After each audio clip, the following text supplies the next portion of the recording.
What you wear is important. You need to look smart and professional, but not too noticeable.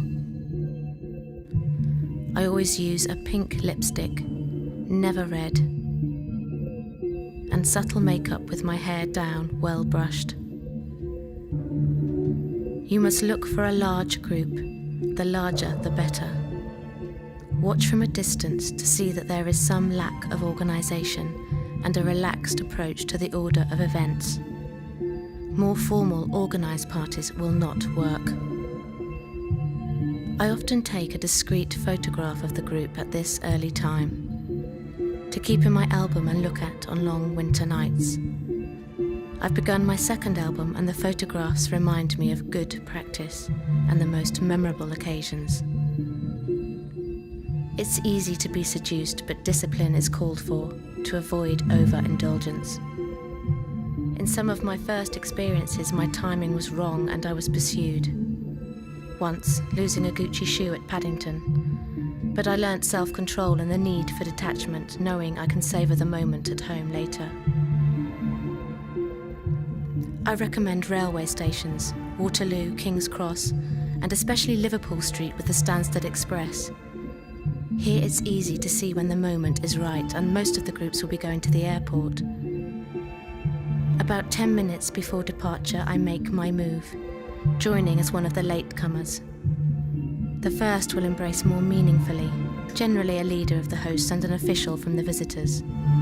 Others will follow quite quickly, gradually embracing all those around them, becoming more emotional and vulnerable, not wanting to be left out. This is the moment.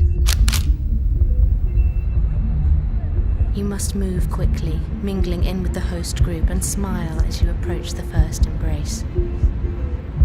Be quick, but enjoy the embrace before you pass on to the next person. I never kiss, as it's over-familiar and could jeopardize your position.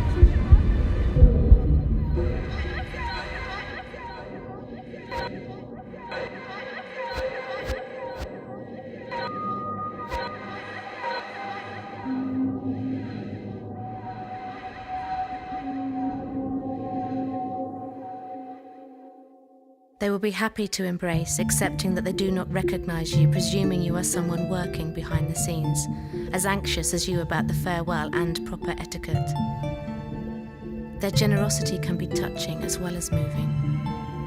After a few embraces, it is best to make an excuse and depart as quickly as you came, before they have time to confer about your identity. When you hold someone, I think you hold a little bit of them forever. You hold their past and their future, and by the way they embrace you, they reveal their vulnerability and their strength. This makes me feel warm, part of something bigger. For me, it is only natural to need some physical contact with other humans, and this method has no complications.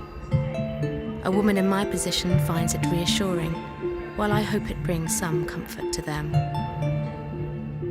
My London flat is well positioned for the stations, and even though I'm getting older, I still set out once a week to be embraced.